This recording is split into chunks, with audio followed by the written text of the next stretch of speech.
You've been here before, staring at the same screen.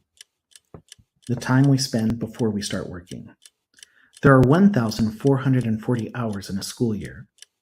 The average public school teacher in an OECD country spends 791.5 of those teaching.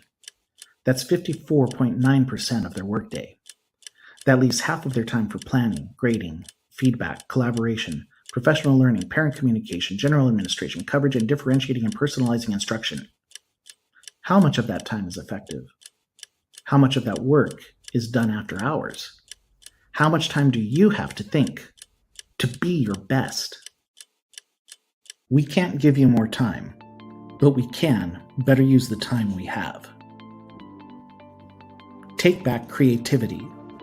Liberate your time with eduaid.ai. Hi, welcome back to day 5 of Week of AI, sponsored by Teacher Gold, sponsored today by Eduaid. I know, So we have an amazing guest for you next, whose name is probably you're familiar with, Eric Curts, and we're excited that he's going to be talking about Bard and his title. Google, it's oh crap. It's all about Google Bard, and I love the play on words, and I wanted to make an awesome Shakespeare DID intro for Eric, but Erica had a little bit of a better idea, so we're going to bring him up for the bio. You ready?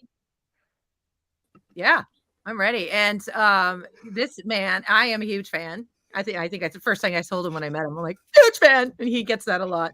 But I have somebody who's even a bigger fan that's going to introduce you. Okay. All right. Here we go. We'll let you guys in on it after the Eric has been in education for 31 years and currently serves as a technology integration specialist at SPARCC, or SPARCC. Boy, that's long. In North Canton, Ohio, where he oversees Google for Education implementation, training, and support, as well as other technology integration initiatives. Eric is an authorized Google education trainer and innovator and provides training for schools, organizations, and conferences throughout Ohio and across the country. He is a co-leader of the Ohio Google Educator Group at bit.ly/ Erica forgot to put her glasses on. My bad. Okay, Erica back. At bit.ly.ge Go Ohio. No. GEG Ohio.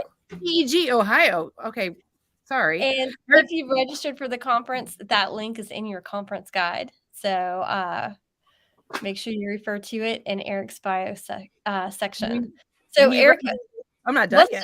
He wrote the award-winning blog, Control-Alt-Achieve, and that's how I found him. I'm a huge fan of that. Control-Alt-Achieve.com, where all of his ed tech resources can be found. It is go there right now and bookmark. And I'm sure buy his book, Control-Alt-Achieve. He's an author. I'm trying, Amanda. He's that cool. I was so excited. I'm a fan. Stop it. And he's the author of Control-Alt-Achieve, Rebooting Your Classroom with Creative Google Projects. You can get him at ericcurts.com or just ask Bruce. So the joke here, Bruce Reicher is happily married with his kids, but he is probably your biggest fan. It's been an inside joke. I'm sure anybody who watches this replay, if they're not here, he's probably watching right now. Yeah, so I call him B, and he won't even be mad. That's what's so cute that I did this, but he just he just loves you, so it's an inside joke. Like I got a I love Bruce. He's awesome. An edgy crush, and he blushes every time we tell him that. Right back at him. All right.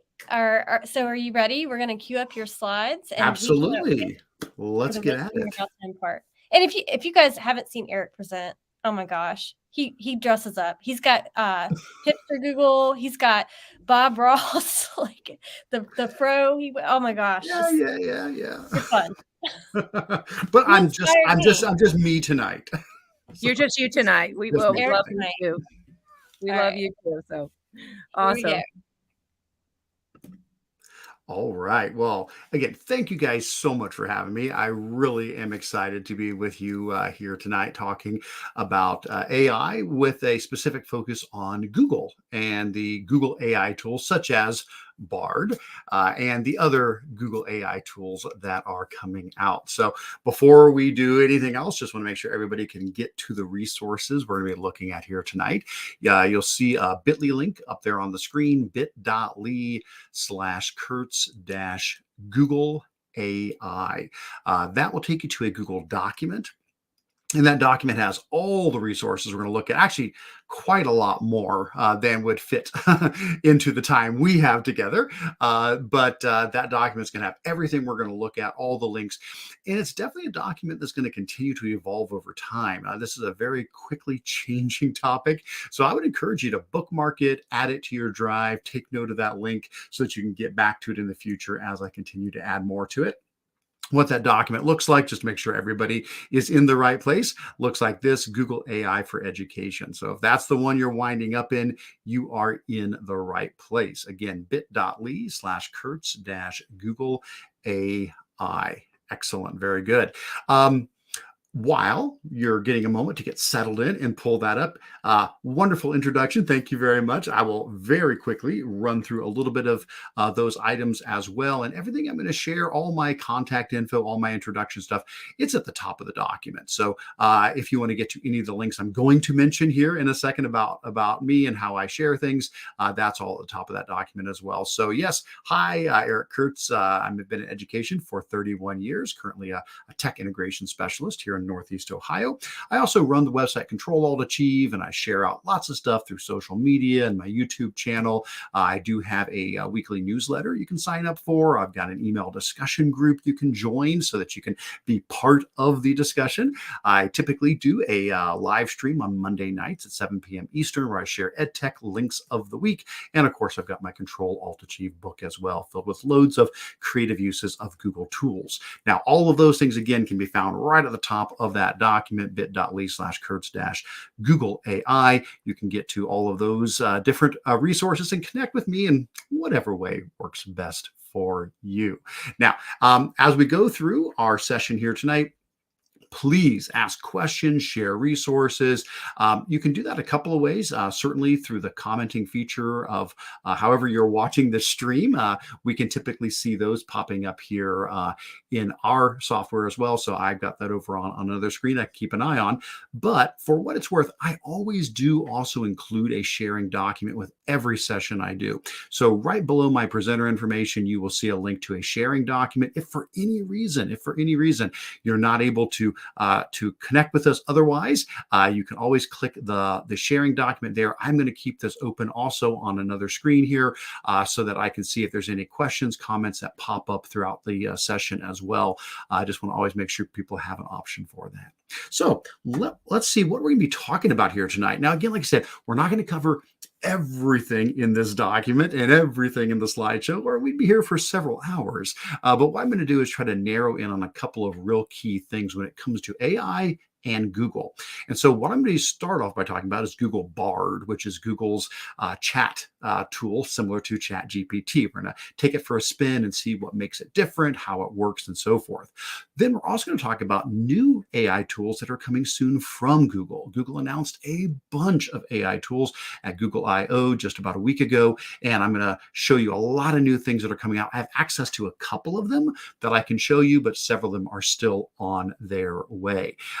Then a good chunk of the time I like to spend on uses for these tools. You know, what can we do with Bard? What can we do with these AI and integrated tools that are part of the Google Suite? And so we're going to run through some examples of some uses of AI in education. And if we have time, I would also love to also talk about the flip side of the coin. How can we use Google tools to also help us address the potential misuses of these as well? So hopefully, well, that's a lot. That's a pretty hefty list of things. We'll see how far we get through all of that. But whatever we don't get to, again, all of that can be found at bit.ly/Curts Google AI. bit.ly/Curts Google AI. Okay, let's get on into this.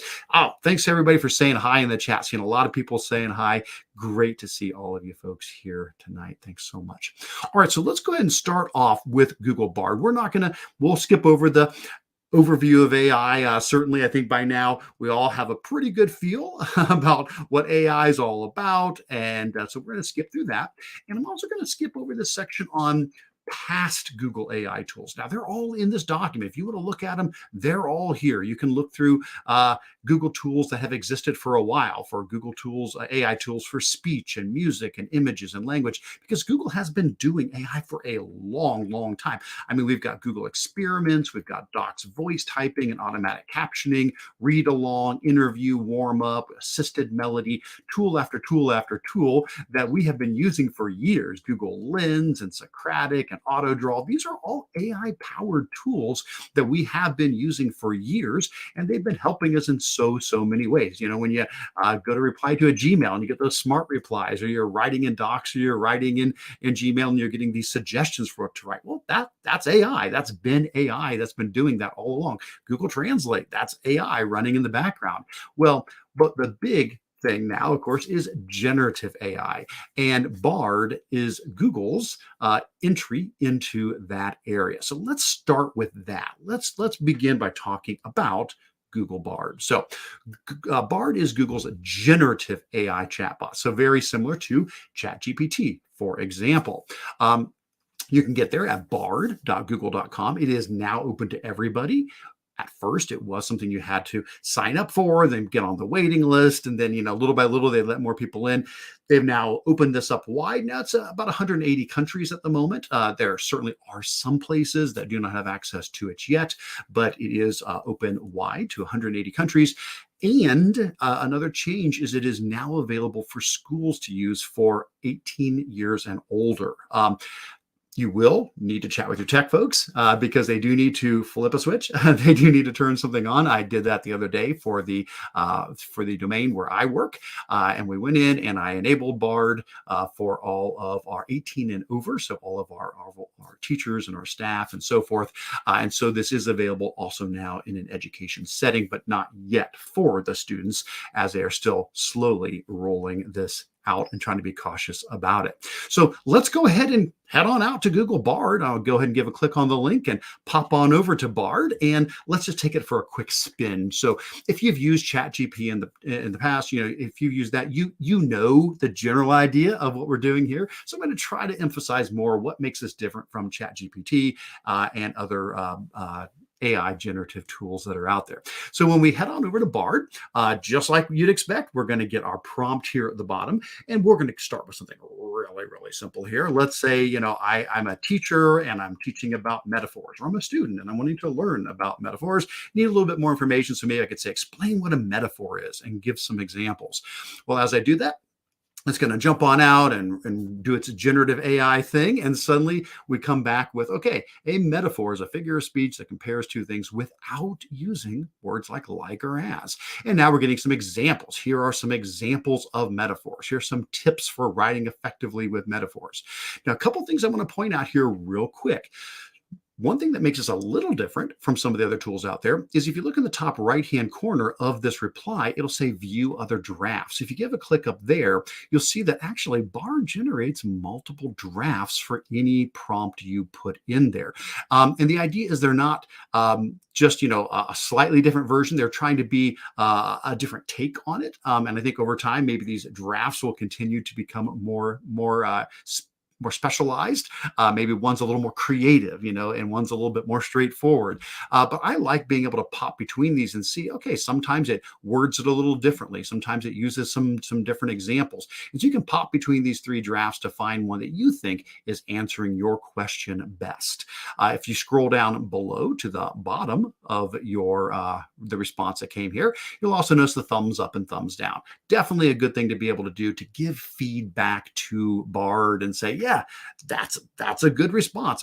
I'll give that one a thumbs up. Now, if you do give it a thumbs down, it will pop up and ask you why. And so you'll get something where it'll ask, is it, offensive and unsafe? Was it irrelevant? Is it not factually correct? And there'll be a spot there for you to be able to give additional feedback. And again, I absolutely encourage you to do that. It's a great way for us to continue to help these tools develop. There's also a button there to Google it. So if you want to compare what the AI generation was to a traditional Google search, I could pop in here and say, okay, well, let's get a definition of a metaphor. And boom, there we go. It's going to pop us out to a Google search so we can do that comparison against there. Now, in addition to that, we can continue to have our discussion. If I was, I'm also learning about similes, perhaps. Well, I could continue the conversation by saying, how are similes different? Now, in a case like this, I don't have to restate the whole question. What is a simile, and give some examples. This is a conversation. It knows we're already talking about metaphors, so it's going to know to compare that against a metaphor. And so now we're saying, well, they're similar, but they use like and as for comparison. And now I get some examples of that, and it even goes so far as to create a nice little table for me here, so I can see some nice organized differences between similes and metaphors. And again, remember, we can pop into our other drafts, and perhaps there's another draft that we think is going to be a little bit better answer for what we are looking for, which again, really nice to have all of those options there. Excellent. Now, in addition to all of that, we are also able to take the content that we have gotten from this, and we can send it other places. So for example, if I click on the little three dots here, I can just do a simple copy. And of course, then I could pop open a Google Doc, and I could go ahead and paste that in elsewhere, and boom, there we go. I've got my content moved over to another tool. Something Google is rolling out right now, though, is the ability to do this right from the Bard bottom toolbar here. And it depends on the account you're on. I'm using my trainer account right now, and it's not showing up yet. So tell you what, just for a comparison, let me pull over my personal account here, and we're just going to give it that same initial prompt just this one time so you can just see the difference, because things are rolling out. Some things have not hit all of the accounts yet. So exact same, question, what is a metaphor? Notice though, on this account, I've got a slightly different button here that I did not have on my trainer account, and that is the export response button. And this allows you to, instead of having to come down here and copy, which is totally fine, it just, hey, saves you a click. How about that? We can just come here and say export to docs, and boom, it's going to go ahead and create a Google document. And now that has been put into a Google document for us. So ultimately, same result, but can save you a little bit of time to send it either to Gmail or to a doc straight away. We will every now and then pop back over to my personal account. I do have access to a few more things. I'm part of the Trusted Tester program, so I get access to a couple more things on that account. So we may demonstrate things from that account occasionally here. All right, so that's the basic interaction with Bard. A couple other quick little things before we move on. You can switch to dark theme if you want to be a little easy on your eyes late at night instead of having a bright white screen there. And the activity is slightly different. With ChatGPT, you do have down the left-hand side a list of all of your conversations. Bard does something similar, but not quite as full-featured yet. If you click on Bard Activity, it is going to show you the different questions that you've asked, but it is not recording all of the answers. If I pull this up, I can just see that was the question I asked. I could always copy and paste and re-ask that question, but it's at the moment, it is not preserving those conversations. So before you leave a conversation, make sure you have copied it or you've exported it if it's something you want to hang on to. I imagine that is something still in development, that we're going to have some other options there to continue those conversations. All right, so that's a very, very, very quick intro and overview of Bard. We're going to get more into it as we go through here, but those are the key things with Bard, that you get multiple drafts, that you can provide feedback, you can run a Google search, you can export the responses. All right. With that said, let's do a quick look at what is coming. Again, Google I/O was just about a week ago. They have announced a lot of things that are rolling out. So let's hit a few of those before we dive more into some practical examples of how to use this in an education setting. So one of the big things that's coming is this same AI, the same AI that powers Bard. It's getting baked into all of the Google products. So instead of having to go to Bard and then copy and paste things over into another tool, we're going to see this AI just built into lots of different things. So for example, in Google Docs, there will be a help me write feature. Now I do have access to this, so I will be showing you this when we get to our practical examples here in just a few minutes. Basically right inside of Docs, we'll be able to click the help me write button, and that will allow us to be able to write new text or select existing text and have it help us rewrite that text as well. Gmail, same idea. There's a help me write button in Gmail. I can show you this as well, where we can write a new draft email or refine an existing one. And of course, adjust it, make it more formal or shortened, et cetera, et cetera, et cetera. Google Slides is getting AI baked into it. We're going to have a panel on the side, a help me visualize tool, where you can say, hey, I need a giraffe standing in front of the Eiffel Tower with a beautiful watercolor. Give it a few moments and boom, it's going to generate the AI images that we can just drop right into our slideshows from there.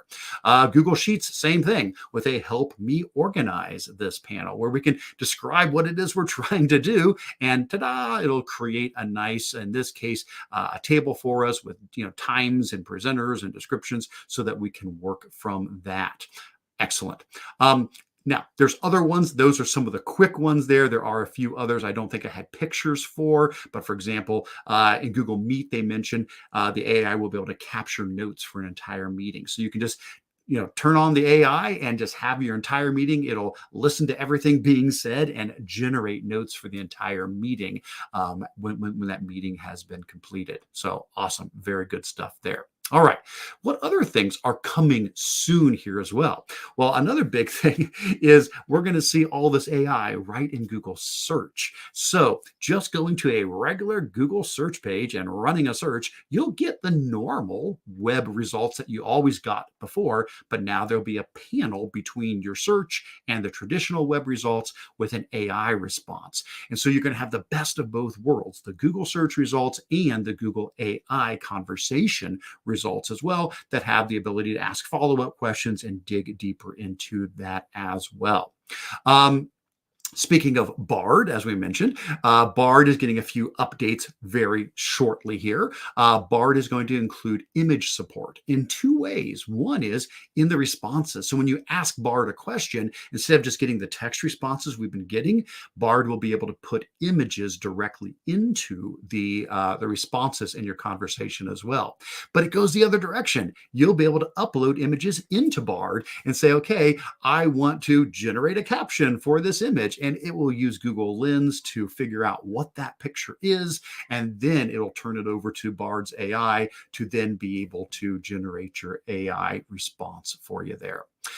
Also, Bard is integrating with Adobe Firefly for more text-to-image generation. So if you do want to create an image right from Bard, you'll be able to say what you want that image to be and choose the option to integrate that with Adobe Firefly right there in Bard. Basically, Google is partnering with loads and loads of companies to have all of these integrations and these plugins just available right there in Bard, so that in this case we could generate some Adobe Firefly text-to-image images. Awesome. Great stuff. And again, there's more. I loved this one, Project Tailwind. They talked about this, which is basically an AI notebook. But here's the cool thing about it. Here's what it does. What you can do with this is kind of like have your own personal Bard. The idea is you would fire up Project Tailwind, and then it knows, all the goodness of the internet. It has all that information, but you can say, I also want you specifically to look at this Google Drive folder or this set of PDFs or this collection of information. You can let it access your own information. It's not going to share it out with the rest of the world, but it's going to have access to it. And then you can ask questions of your own files. And so basically a student could have a folder with all their notes for the entire semester, for example, and Project Tailwind, then they could jump in and say, hey, quiz me on this information or help me summarize this. And the AI is not just going to be looking at what's on the internet, it's going to be looking at your own information as well. And there's more to come, lots and lots of other things there. Okay, so let's pause there for a second.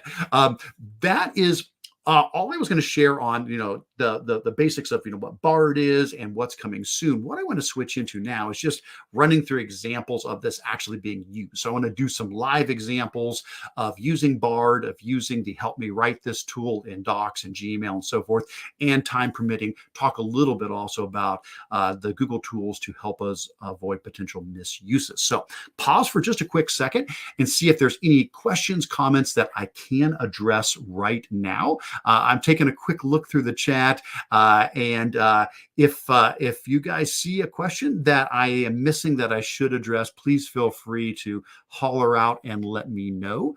Looks like for the most part, a lot of people saying looks like some pretty awesome stuff. So that's good. That's great. I just did not want to miss any questions there. And I'm going to peek in my Q&A doc, and I don't see anything in there at the moment. So I think we're okay. Awesome.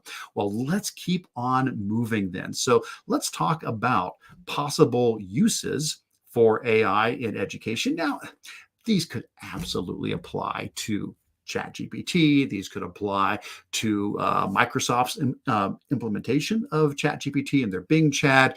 I'm not saying, this is only Google specific, but I will be showing you examples in BARD. But absolutely, we could take these ideas and apply them to a lot of different platforms as well. Now, again, I'm going to move quickly through this because we could spend an hour, 2 hours just doing these examples, but I just want to show you a couple quick ideas. Now, what I don't get to, what you want to look at more, please note that all of this is in that agenda document. So when you get to the section on uses for AI in education, notice next to each one of these uses, there's a link that says example. And this will take you out to a document where you can see what was the prompt I put in, what response did I get back. So if you want to dig deeper into any of these examples, I do have many, many, many of these detailed out here for us. All right. With that said, let's run through a couple. So certainly a classic use of generative AI anymore is helping with reading. And that can fit into a lot of categories. So I'm going to do a pretty straightforward one here to start with here. Let's say we have a reading passage and we want to determine its reading level, maybe write it at a lower level, maybe get a summarization, maybe make some comprehension questions or a list of potentially difficult words. So I'm going to pop over to BARD. I'm going to say reset chat. We'll just start fresh. And we'll throw this prompt in. Now, what I did is I just grabbed some text about the Boston Tea Party. And I'm saying, what would you say is the Lexile level for this following passage? And so BARD, of course, is going to do its thing and analyze that to see what it thinks the Lexile level is. And it's coming back around about a 900. It's giving some reasons why it decided that, but that's helpful. Some keywords and things like that. So knowing that it's around a 900, I could say, well, what if I need to really dial this down and have a more simplified version of it? I could say, hey, thanks. That's great. Can you rewrite that original text at maybe a 450 Lexile level? Well, sure thing. It's going to take that. And you can remove some text. It's going to reword some things. And so here we have that same text now at a 450. It explains what it did in making those changes. And again, don't forget, you can check the other drafts. Maybe there's a particular draft you prefer more than another. Some a little longer, some a little shorter there. Now, having said that, I could go a little deeper and say something like, okay, I want to prepare my students for reading this. What if I say something like, hey, can you pick 10 words from that original text that might be challenging for a student? Let's get a bullet list of those with some definitions. And there we go, mercantile, treason, escalate, culmination. And so now we're getting some keywords. I can provide this to my students ahead of time when they go to read the article to be able to have this additional support. Or maybe I'm wanting to get some some comprehension questions. I could ask it something like, hey, can you create 5 DOK level 1 reading comprehension questions and answers from the text? Sure thing. So it's going to be a lot of pretty straightforward things, what did the protesters do? What was the name of the group? But of course, we can ramp this up and we could go, DOK2, DOK3, DOK4. And now we're going to get much deeper questions that are asking for some reflection and analysis, the significance, the influence, and so forth.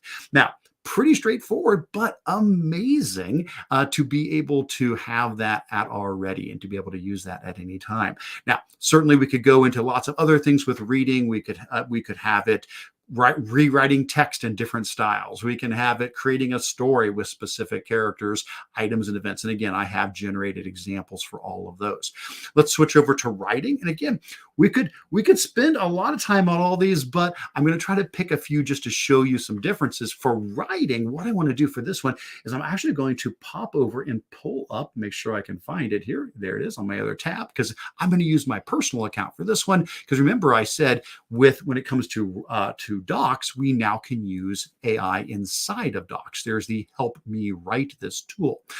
This is something rolling out very soon. If you're curious about dates, I don't have exact dates, but Google has been mentioning things like in the next few weeks kind of thing. So I think we're talking about, in the next few weeks, this summer, a lot of these tools are going to come rolling out. So for example, let's say I'm a teacher and I want my students to write an essay on the topic of vacations, but I'm like, I want to give them some prompts to choose from. And maybe I'm not, I'm drawing a blank at the moment on what prompts they might want to choose from. So I could come here and click on the little sparkly pencil, the Help Me Write, and I could type in, generate 10 prompts for a 5th grade essay on the topic of vacations.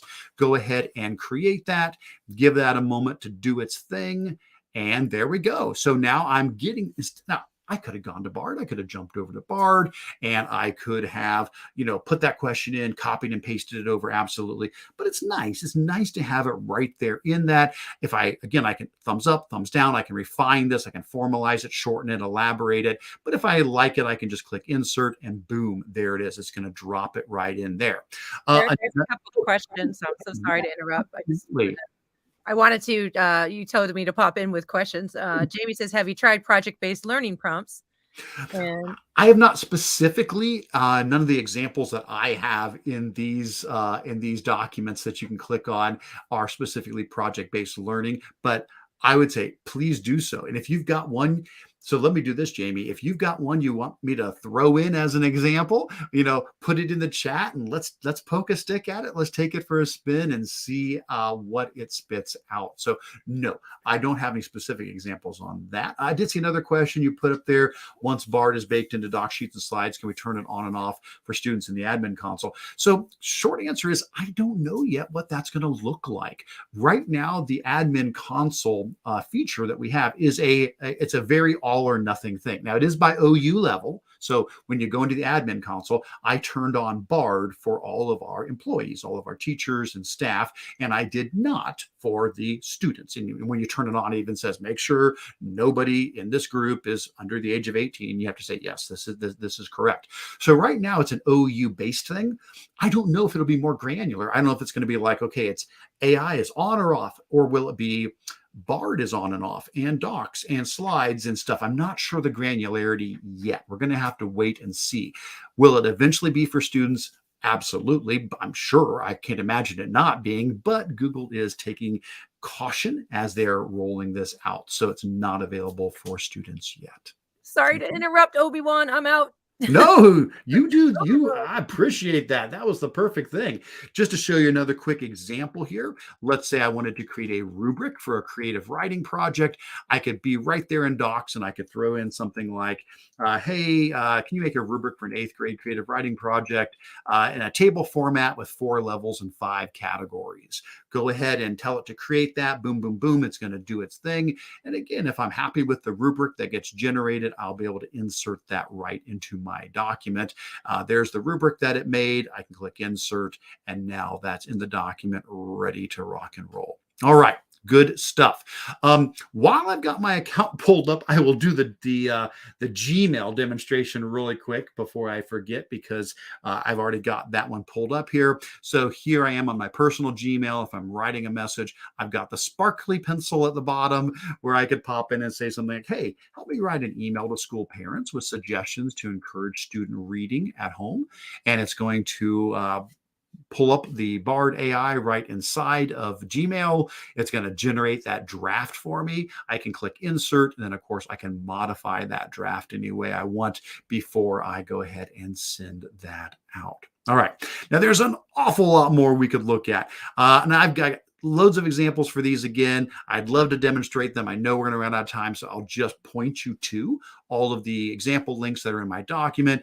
We can use Bard and other AIs to have conversations. I love this. Have the AI be a character from a book, a person from history, somebody with a certain job from a different place, a different time, an animal, an object, and have a conversation. How much more engaging for a student, rather than just researching something, to talk to the person or the thing that they are researching. Absolutely love that. Of course, feedback, a lot of possibilities here for saying, hey, what sort of feedback can you give? And so I asked both ChatGPT and Bard. And for example, Bard's response was, when I came to, what sort of, I think my way I said was, what sort of standardized grading systems are you able to use? And it says, well, hey, if you give me something, I can use the Common Core state standards. I can use SAT and ACT standards. I can use the advanced placement exam standards, or whatever ones you want to provide me. And so, I would go in and say, okay, here's an essay about Hamlet and the Lion King, a comparison. Please evaluate this based on the Common Core standards for grade 9.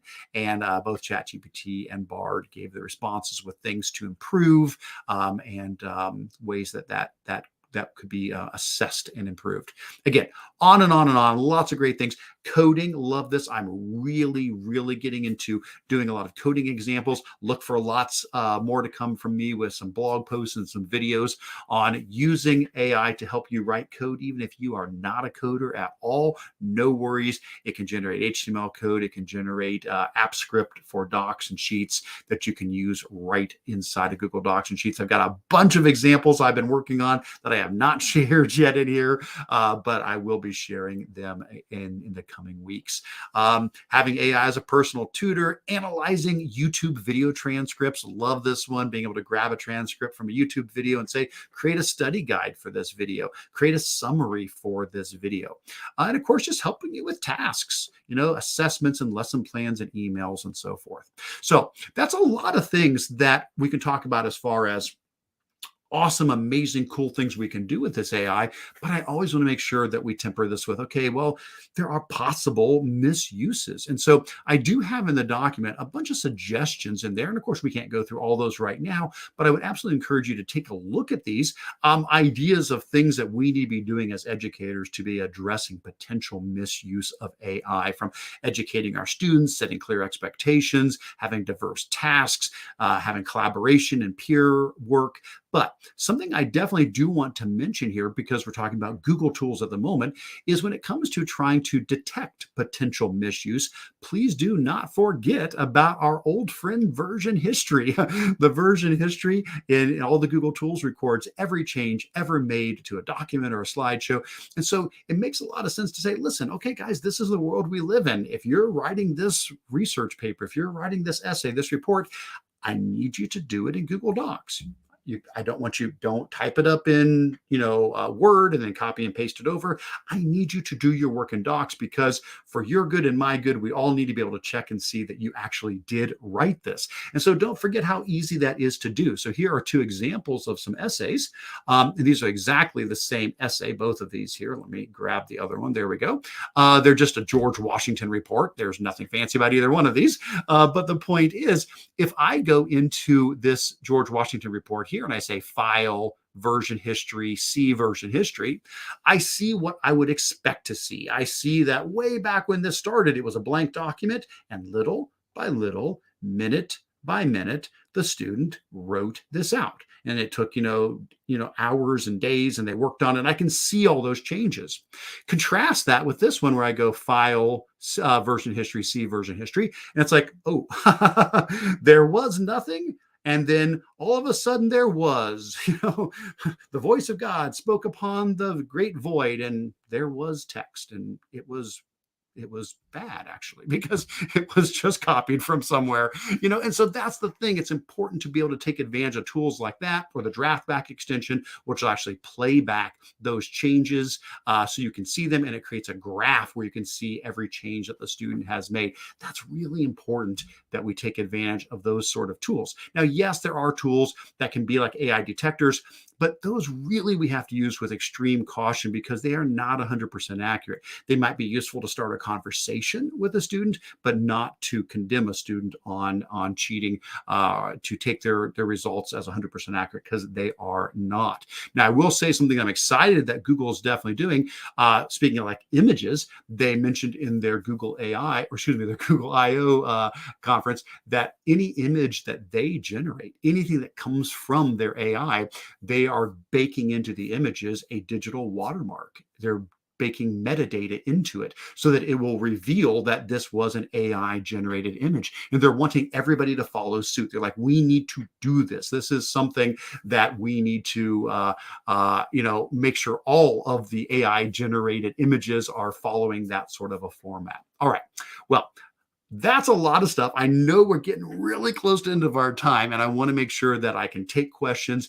I can't guarantee that I can answer all of the questions, but I'm happy to take them. I do want to remind you, though, everything we looked at can be found at bit.ly/Curts-Google AI. I'm adding loads and loads and loads more to this over time. So I'd say bookmark it, add it to your drive, come back to that document. What are some of the things that you've seen popping up that are questions I've missed that would be good to address in the time that we have? Okay, well, I like oh, sorry, I was keeping track of the questions. Do you want to? I like that Dr. Harb says that they're all rubbish. Said my uni assignments were AI. Yeah. I've actually tested some of these plagiarism detectors, Oh, and yeah. every time I've written something that's authentically mine, I run it through, and it's like, this was generated by AI. Like I'll put it in and ask it, like, did AI write this? And Absolutely. it said that it did, and I actually wrote it. So proceed with caution. Yeah, I've tested a lot of seen- those as well, and you're exactly right. But it's an arms race. Anytime they improve those AI detectors, AI is improving. And so it's not, again, just use it to maybe start a conversation, or to just evaluate your own writing. Sometimes I've started to question my own humanity, because I'm like, maybe I am a robot. I don't know. It's possible. I always fail the I have robot test. How many motorcycles or click all the pictures of motorcycles? My favorite is the crosswalks. And I'm like, is that a crosswalk? Like, I know. I'm the worst. I can't prove I'm not a robot. Anything else you noticed that we could mention in our last couple minutes here? Well, Jamie said, how did we convince a tech department or school to allow students to use these powerful tools? That's a great question. Well, I mean, right now, if you're talking like Bard, they can't yet with a school account. So the bigger discussion I'm seeing is schools who are maybe not turning it on for their teachers. This is the time we need the educators to be using these tools to get out ahead as much as possible, because the students are going to be using them at home. They're going to be using them on their phones and so forth. Within the school at the moment, you have a out. You can say it's not available, for under 18 if you're talking Google Bard. So it's critical that teachers are trying these tools out and using them, so they're very much understand. Okay, not just how can this help me as a teacher, which is very important, but also, well, how could this be misused? I need to understand the capabilities of this tool. So that would be my focus right now, is getting educators really diving in and using these and taking advantage of them. Long term, though, well, folks, the genie's out of the bottle. It's not going back. It's not that you're not going to stop students from using AI. So I think part of it is, sure, having a very clear policy, having clear expectations with your students, but it also means finding ways to use AI with your students. Don't Yeah. just fight against it. Say, okay, what are ways that we can have students work with AI? And so it could be, there's so many possibilities. It could be say, okay, well, listen, you still have to write the essay, but yeah, you're allowed to have the AI give you feedback. Show me your original, show me the feedback, show me how you changed it. That's fine, or have the AI write an essay and your job is to critique it and find ways to work hand in hand with it, not just shut it down. Yeah, Right. I keep saying, change your mind, change your life. You're going to love this. absolutely. This one, I tried this in Chat GPT, and there is a word limit. Does Bard cap the transcript length too? There is a limit on how much you can currently paste in, and I'm sorry, I don't remember what it is. I don't believe I've hit it often. Like I tried to, early on when I was really pushing things to the limits, I remember like copying a whole bunch and pasting it in, and I did hit a limit to how much I could paste in the box.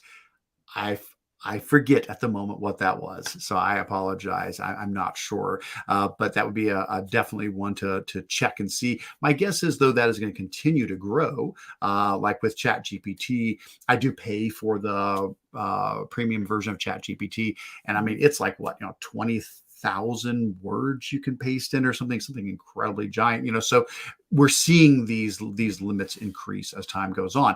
Now keep in mind that's an understandable limit for a chat-based AI, but don't forget, we're talking about being able to just be inside of Google Docs, and inside of Google Docs have the help me write come up, or there's also going to be a side panel. They've talked about that as well, where the AI side panel comes up. Well, with things like that, and in Chrome having a side panel, then it's not a matter of you copying and pasting things in. It's just asking a question saying, as of this doc I'm looking at, or according to this web page that I'm on right now, and it will process through it. We're not even copying and pasting things into it. So we'll see that continue to develop as well.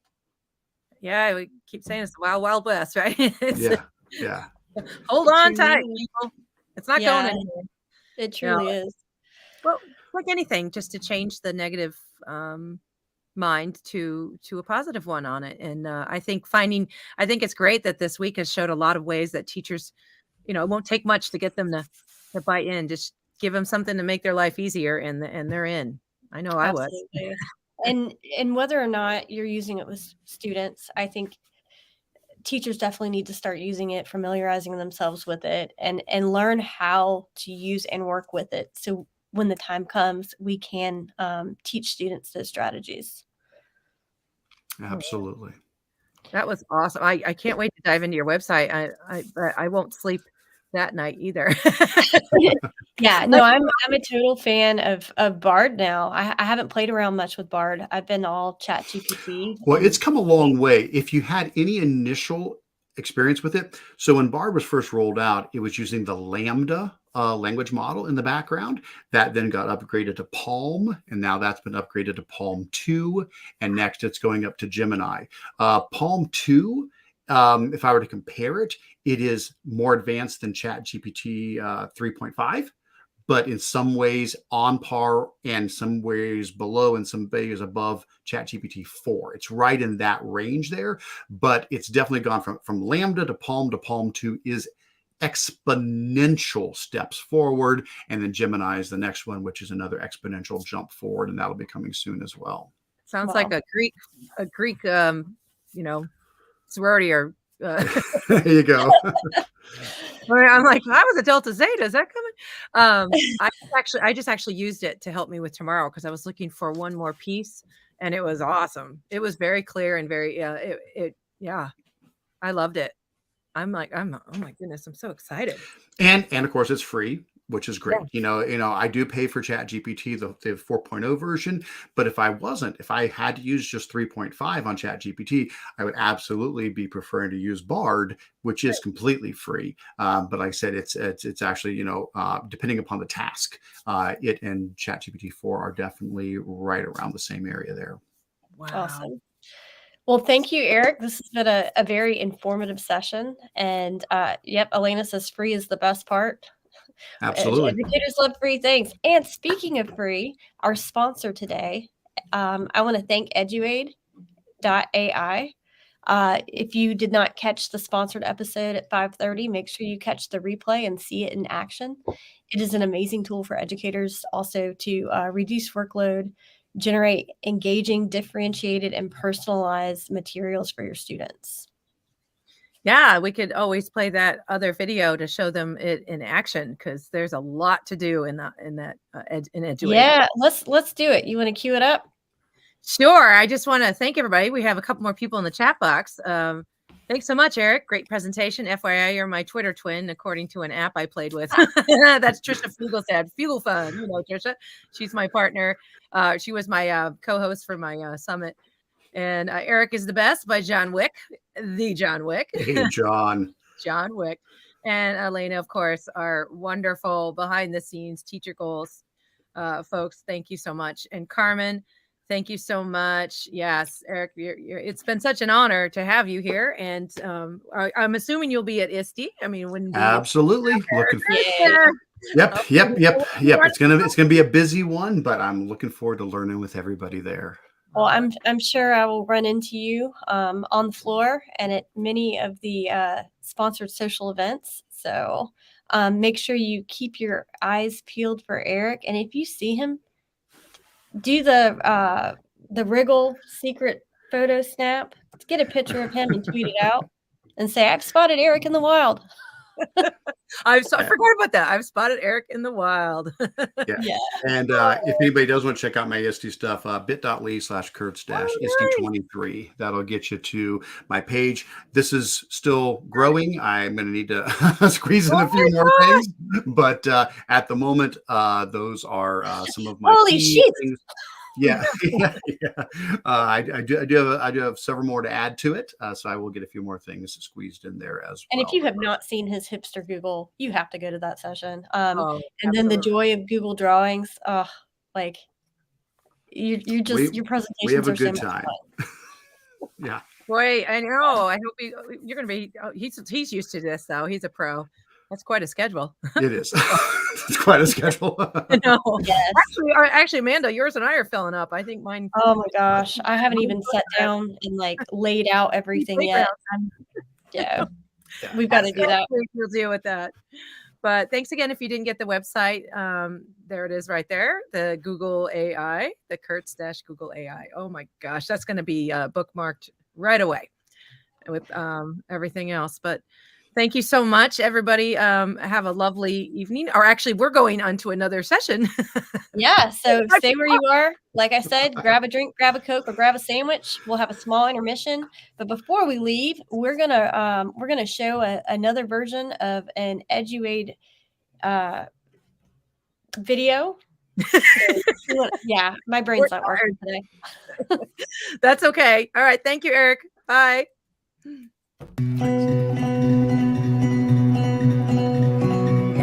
Eduade, AI-assisted development. We offer teachers a set of tools to express their creativity, cultivate their expertise, and align planning with what works for their students.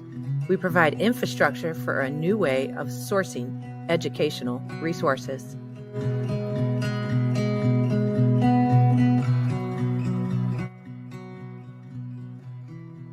There are over 20 resource types to choose from for a variety of subjects.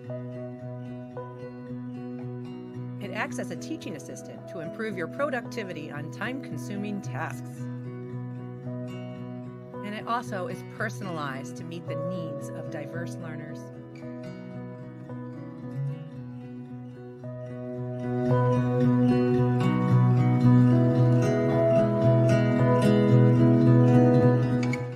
Eduade is a transparent and principled means to integrate an AI assistant into your lesson planning workflow.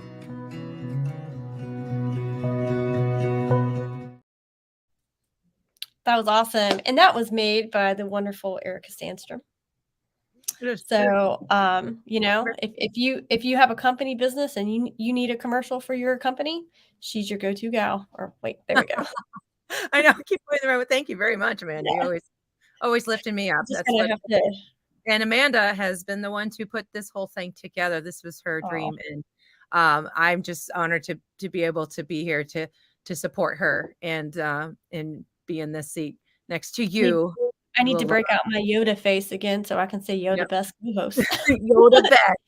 All right. Well, thank you guys. It is 2 till. So we're gonna have Michael Fricano talk about Blockade Labs and CoSpaces. So if you're interested in generating your own 360-degree spaces, he's going to show us how to do it. So we will see you right after this.